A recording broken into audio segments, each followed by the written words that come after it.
Bom dia, ministra. Bom dia, Miriam. Ministra, a grande dúvida a respeito da senhora é que a senhora nunca demonstrou, durante o período que está mais exposta assim, na vida pública, apoiar políticas que garantiram a estabilidade da moeda. Por exemplo, controle de gastos. Quando os seus colegas de partido, Antônio Palocci e o ministro do Planejamento, Paulo Bernardo, propuseram reduzir e zerar o déficit público, a senhora considerou a ideia rudimentar.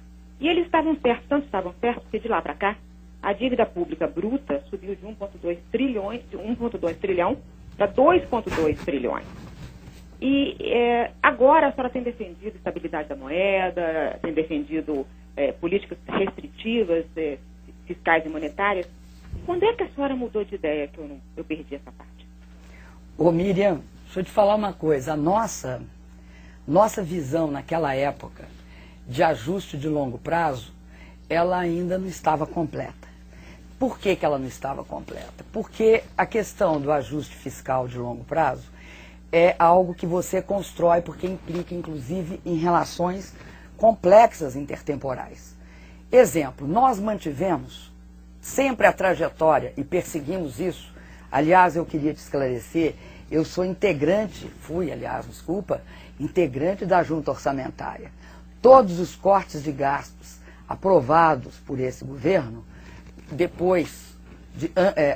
em 2005, 2006, 2007, 2008, 2009, foi aprovado, e no início de 2010, com o meu acordo. Todos os superávites primários e as metas do superávit primário foram aprovadas com o meu acordo. Aliás, o programa de aceleração do crescimento mostra, da nossa parte, uma maturidade maior. Porque eu não posso prever um plano de ajuste fiscal de longo prazo em que o PIB começa mais alto e acaba mais baixo. É o inverso. Eu tenho de prever um plano de ajuste fiscal de longo prazo em que o PIB começa mais baixo e passa por um patamar mais alto. Porque o próprio plano de ajuste fiscal é um fator de elevação do nível de crescimento da economia. No meu caso, do PAC, não está sendo respondida. Mas eu estou tentando, viu, Miriam? Estou fazendo o melhor dos meus esforços para te responder. Então, no caso do PAC, por exemplo, nós trabalhamos com metas de superávit primário, de queda do déficit nominal e de taxa de juro. Tanto é assim que foi só porque o valor do PAC, vamos supor, o primeiro valor, 500 e poucos bilhões, era consistente com essa trajetória que a gente queria de queda do endividamento, e você há de convir comigo, que o único governo nos últimos anos que perseguiu queda sistemática do endividamento foi o governo do presidente Lula. Ministra, que perseguiu queda sistemática de déficit nominal. É isso que é ajuste fiscal de longo prazo, Miriam. Ministra, a dívida pública cresceu. Você está falando a bruta, né, Miriam? A bruta, que é a mais importante. Você está falando a bruta. É a mais importante, até porque nas líquidas então, vamos discutir por que a dívida bruta cresceu. Deixa eu terminar minha pergunta. Pelo contrário, o governo Lula, a partir do momento que a senhora assume, e a partir do momento que o ministro Palocci sai, ele começa a aumentar muito os gastos públicos. Então, a minha pergunta é o seguinte, a senhora estava errada quando atropelou a proposta do ministro Palocci? Desculpa, Miriam, você está falando uma coisa que não é correta.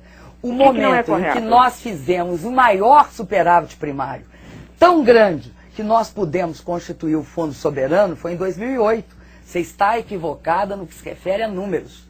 Além disso, Miriam, eu vou te falar uma coisa. Você se falou em dívida bruta.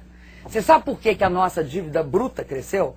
A nossa dívida líquida, você concorda que é cadente. Nós fizemos um pequeno desvio. Também. Nós fizemos um pequeno desvio diante da crise. Muito necessário para a gente poder sair da crise sem maiores e sem grandes consequências. Aliás, o Brasil tem um dos menores déficits nominais e uma das menores dívida PIB, relação dívida líquida sobre PIB. A senhora estava errada quando atropelou o ministro Palocci, só um pouquinho. A minha pergunta inicial. Me desculpa, eu acho que você está errada no conceito, Miriam. Não houve esta questão. Nós temos perseguido e cada vez mais aprimorado a nossa política de ajuste de longo prazo. Tanto é assim que no caso da dívida bruta, as razões pelas quais ela cresce são o fato da gente ter construído 250 bilhões de dólares de reserva, e você sabe tão bem quanto eu, se eu quiser diminuir a dívida, eu posso, as reservas têm liquidez imediata. Compulsório, que nós liberamos 100 bilhões, o Banco Central liberou 100 bilhões dos bancos, e ao fazê-lo, diminuir, ou seja, liberar os 100 bilhões, o Banco Central, isso foi diante da crise que ele fez, e agora já está voltando a recompor o compulsório. E por último, transferimos 180 bilhões para o BNDES, um pouco menos do que isso, a título de garantir empréstimo e investimento de longo prazo e impedir que as empresas brasileiras tivessem um imenso choque de crédito. Portanto, não se pode discutir dívida bruta no Brasil sem dizer por que ela aconteceu, porque senão é como a gente lançar plumas ao vento. Eu digo, olha, a dívida bruta subiu e não digo por que ela, por exemplo, é completamente diferente da dívida bruta da Grécia, que está quebrando. Nós não estamos quebrando, pelo contrário, estamos cada dia mais robustos. Agora, é importante entender, você está pegando uma discussão de 2005, que era a seguinte, como faremos? Sabe como fizemos, Miriam? Colocamos o investimento na ordem do dia, mantivemos, talvez, nessa trajetória até 2008, a maior queda nos últimos tempos na dívida líquida sobre PIB e no déficit nominal. Fomos interrompidos pela crise? Fomos. Saímos de um patamar de 3,6% ou 3,3% do superávit primário e só fizemos 2,1%. Esse ano nós estamos recompondo o superávit primário. A mesma coisa fizemos também, houve também com o déficit nominal. E houve também, nós estávamos numa trajetória de queda do endividamento. Mas, sobretudo, eu acho que a grande conquista fiscal do Brasil foi desindexar a dívida interna brasileira das moedas externas. O que foi altamente relevante. Você há de convir que um país nenhum tem margem de manobra fiscal se não é capaz de ter a sua gestão internacional em termos de dívida, de endividamento, sem o dedo do Fundo Monetário. E isso nós conseguimos.